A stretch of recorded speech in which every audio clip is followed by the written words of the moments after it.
30,000 people. In the world of modern manufacturing, that number sounds impossible for a single location, but in Winston-Salem, it was just the baseline of existence. Every morning, a human tide larger than the population of most American mid-sized towns flowed into a single square mile of North Carolina red clay. They didn't just go to work. They entered a city-state built entirely of red brick and golden leaf.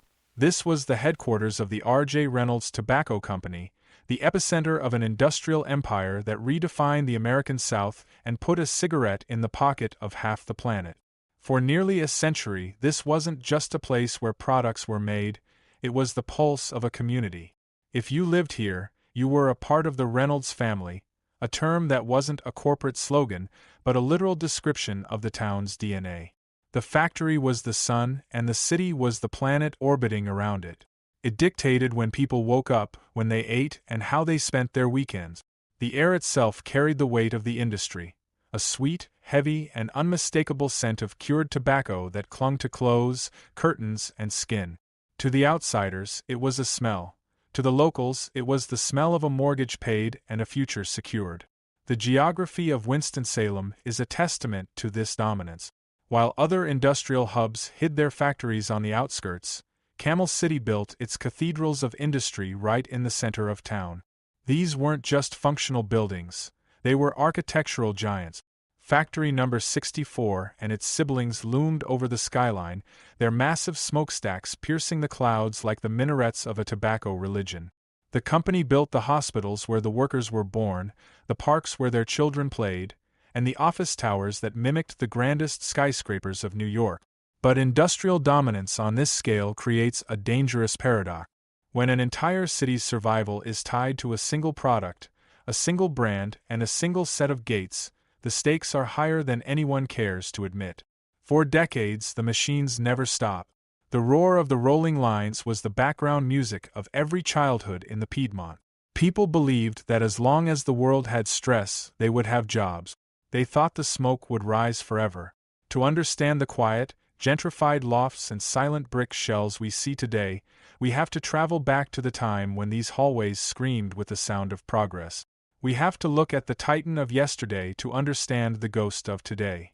This is the story of the rise, the absolute peak, and the inevitable cooling of the machines that once powered an American empire. This is the story of the Camel factory, the heart that once beat for an entire city, until one day it simply stopped. Make the Camel 30-day mildness test, and you'll know how mild a cigarette can be. Industrial empires aren't born from coincidence. They are forged in the cold, hard logic of geography. To understand why Winston-Salem became the tobacco capital of the world, you have to look at a strategic triangle of resources that existed nowhere else on Earth.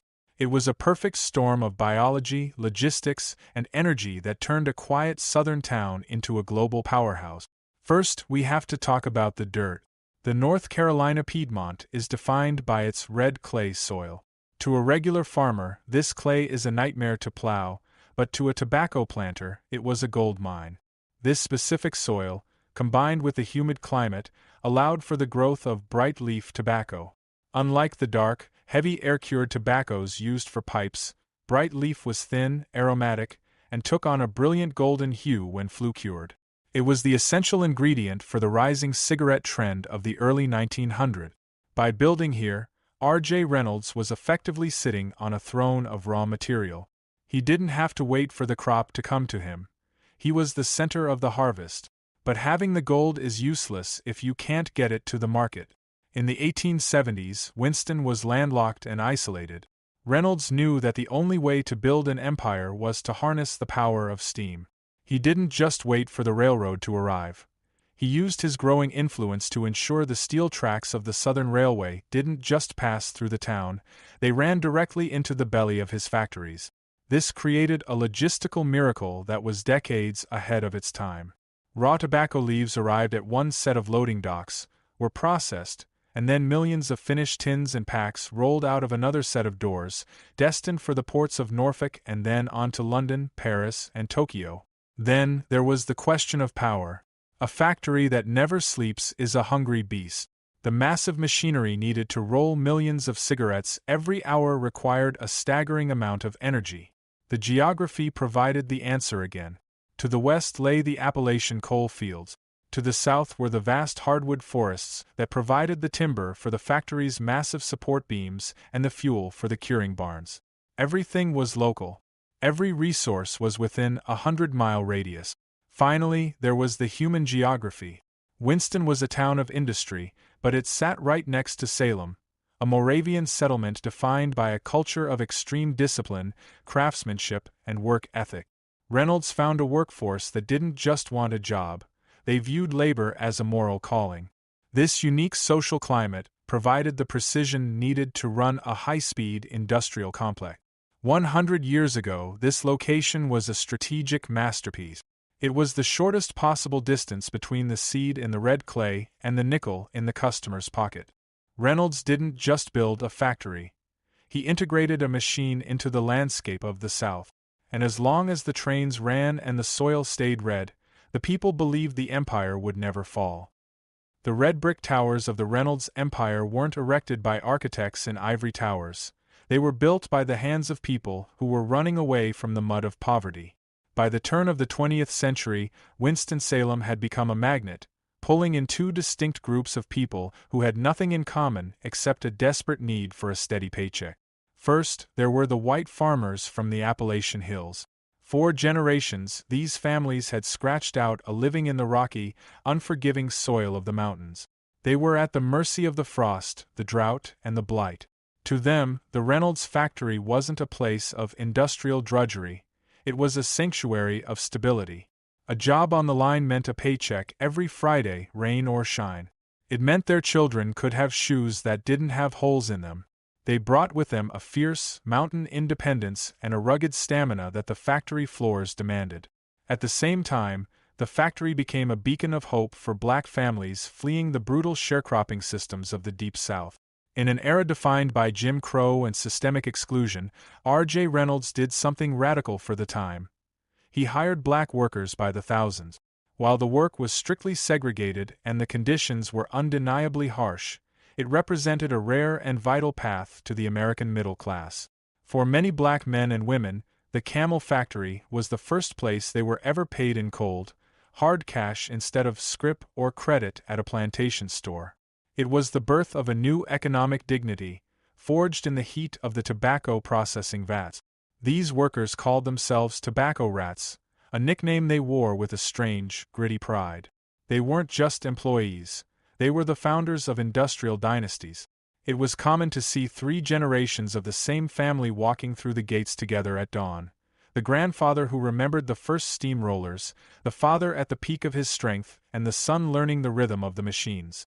R.J. Reynolds understood that to keep this massive human army loyal, he had to be more than a boss.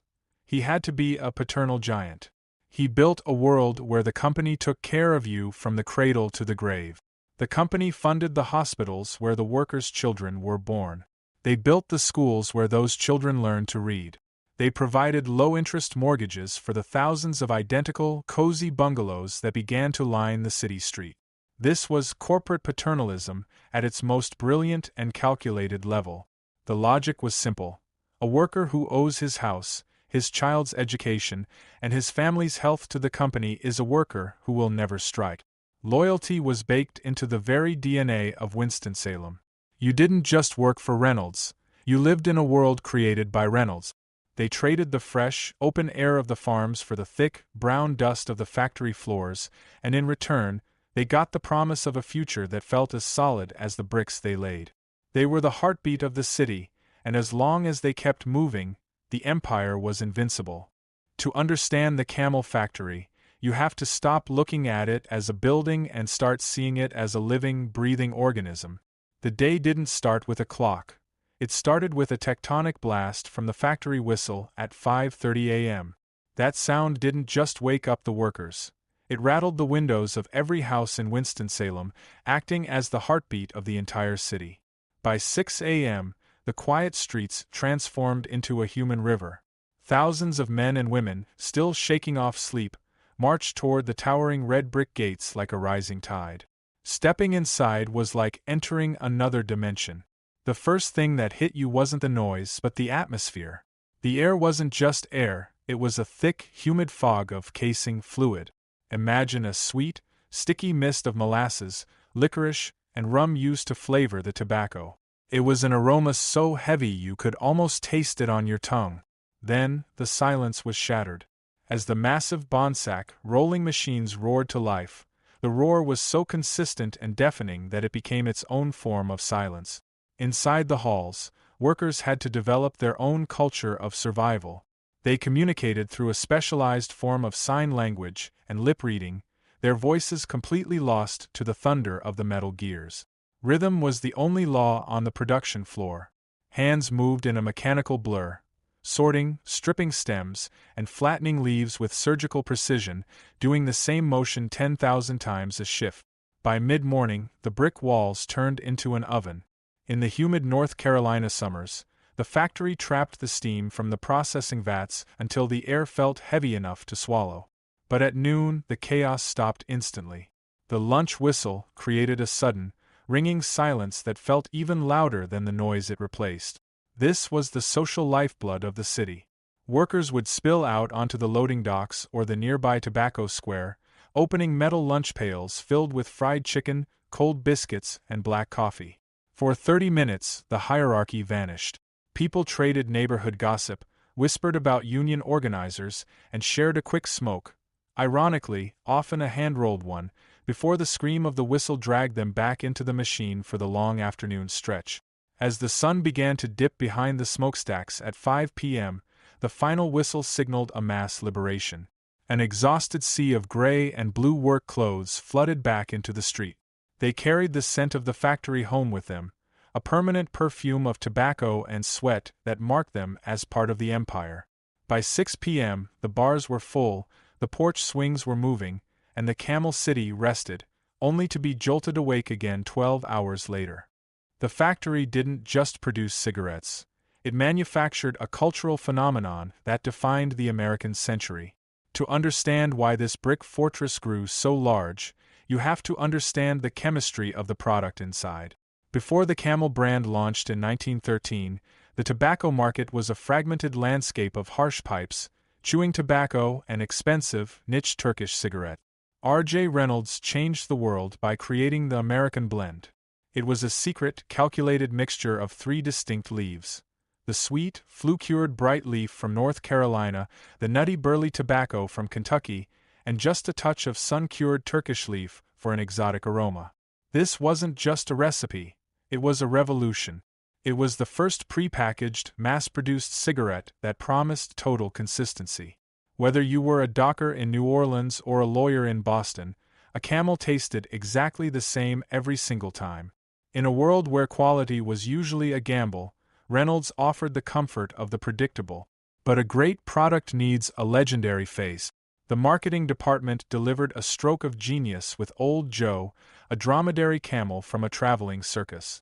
They placed him against a backdrop of pyramids and palm trees, creating a package that whispered of adventure and exotic luxury to a working class that rarely traveled beyond their county line.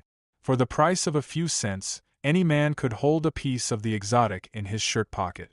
The real explosion, however, was fueled by gunpowder. During World War I and World War II, the Reynolds factory went into total overdrive. Camels weren't just sold to soldiers. They were officially integrated into the military C rations. The government treated tobacco as a psychological necessity, a tool for morale in the mud of the trenches. An entire generation of young men was effectively on board to the Winston-Salem blend by the United States military. When these men returned home, they didn't just bring back medals. They brought back a lifelong habit and an unbreakable brand loyalty.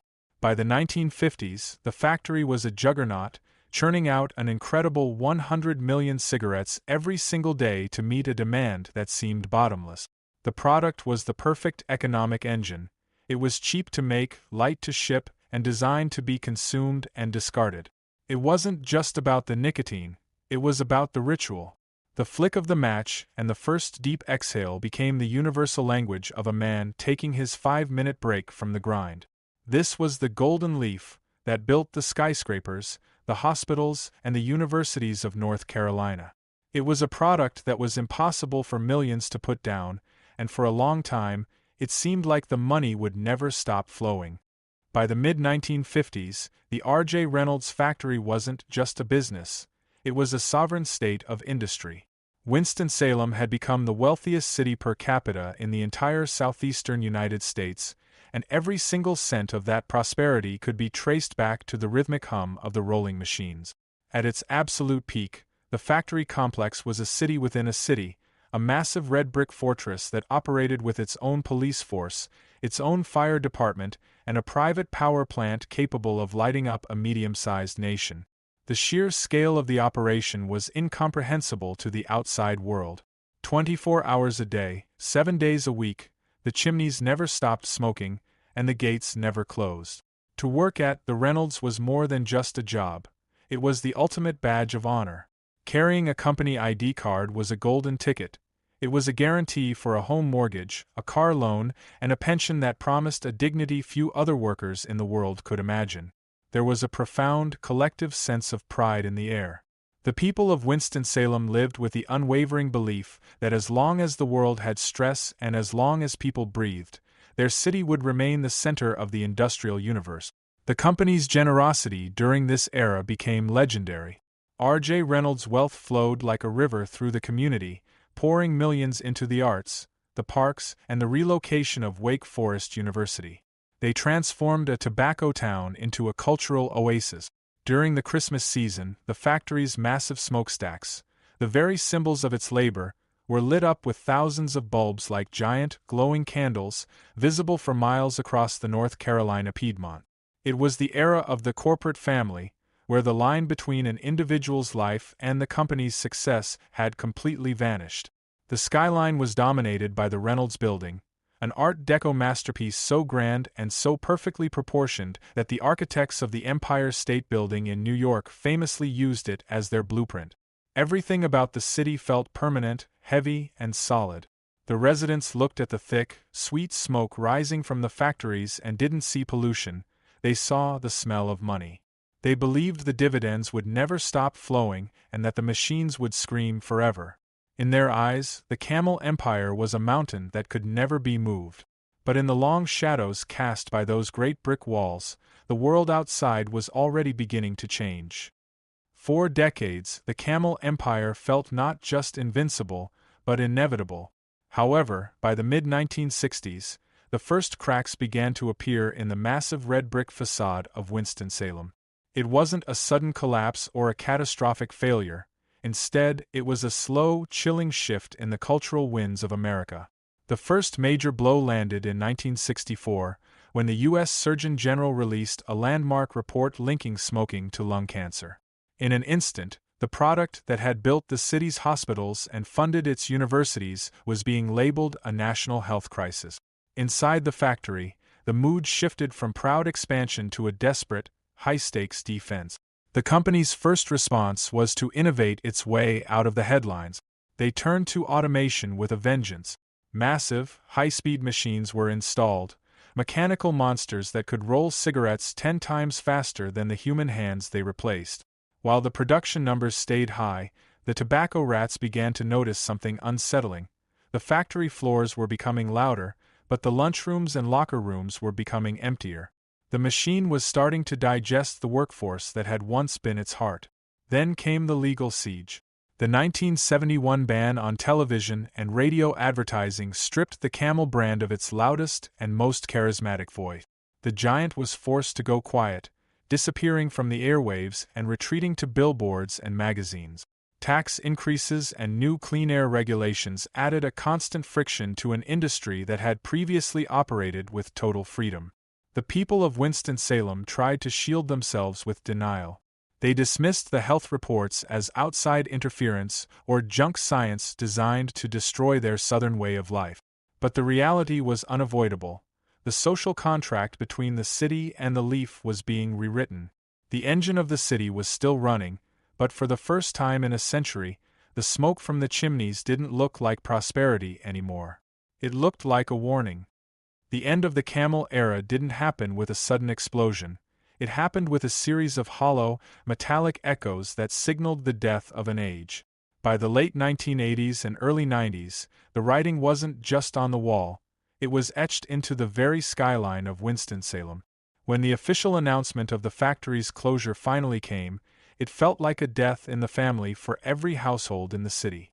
It was the moment a century-old identity was stripped away, leaving 30,000 people wondering who they were without the company that had raised them. The final shifts were a surreal, heartbreaking funeral procession in work boot. Men who had spent 40 years on the same square foot of the production floor walked through the massive brick gates for the last time. They kept their eyes fixed on the ground, avoiding the for lease signs that were already being hammered into the red clay outside. There was no celebration, no champagne, only the grim, methodical process of powering down machines that had been screaming for 100 years. One by one, the massive rolling lines were silenced. For the first time in living memory, you could hear a pin drop in the vast, cathedral-like halls of Factory Number 64. The silence that followed was terrifying. It wasn't just the lack of noise, it was the lack of the scent. The sweet, heavy perfume of cured tobacco and molasses that had defined the air for generations began to dissipate, replaced by the sterile, cold smell of damp concrete and stagnant air. As the last workers punched their time cards, the metallic click of the machine echoed through the empty lobby like a final heartbeat on a flat line. Outside, the ripple effect was devastating. The diners that fed the night shift, the barber shops where workers talked sports, and the clothing stores where they spent their bonuses, they all began to wither. The economic anchor of the city had been cut loose, and for a long, dark period, Winston-Salem felt like it was drifting into a ghost town abyss. But the most painful part wasn't the loss of the money, it was the loss of purpose. Families who had defined their social status by their Reynolds badge suddenly felt like ghosts in their own town. The massive brick buildings, once symbols of global power, were suddenly transformed into hollow monuments. The gates were chained, the windows were boarded up, and the city that once never slept was forced into a long, uneasy slumber. The Camel City had become a city of shadows, where the only thing left of the empire was the red dust on the windows and the stories told in hushed tones by the men and women who used to call these cathedrals of industry their home. For years, the gargantuan shells of the Reynolds empire stood as silent tombstones. People began to call Winston-Salem a museum of a bypassed age. But then, something remarkable happened. The city realized that while the tobacco was gone, the architecture of industry, the sheer strength of those red brick walls, remained. The very spaces that once smelled of molasses and smoke began to inhale the scent of fresh paint and high-tech cooling systems. Today, the Camel City has reinvented itself as the innovation quarter. The massive Factory Number 64 hasn't been torn down, it's been hollowed out and filled with the DNA of the future. Where thousands of workers once rolled cigarettes, hundreds of scientists now map the human genome and develop regenerative medicines. The vast, sun-drenched halls that echoed with the roar of Bonsack machines are now filled with the quiet clicking of keyboards and the hushed discussions of tech entrepreneurs. The transformation is a masterpiece of urban recycling. The old loading docks where tobacco was piled high are now bustling coffee shops and craft breweries. The Tobacco Square, once a place for hushed union whispers, is now a public park where children play on the very ground their great-grandparents once marched across to start their shift. The heavy, industrial grit has been replaced by a polished, modern aesthetic, but the ghost of the empire is still very much alive. You can still see the Camel logo faded on the sides of the buildings, and the Reynolds building still anchors the skyline, now converted into a luxury hotel where guests sleep in rooms that once housed the executives of a global monopoly. The legacy of the factory isn't just in the money it left behind, but in the resilience it forged in the people. Winston-Salem didn't just survive the death of its heart, it grew a new one. It proved that you can respect your past without being a prisoner to it. As the sun sets today over the Innovation Quarter, the smoke is gone, the air is clear, and the machines are quiet. But if you stand near the old brick walls and close your eyes, you can still hear the distant whistle, not as a call to labor, but as a reminder of the titan that built this city, and the people who had the courage to build it again.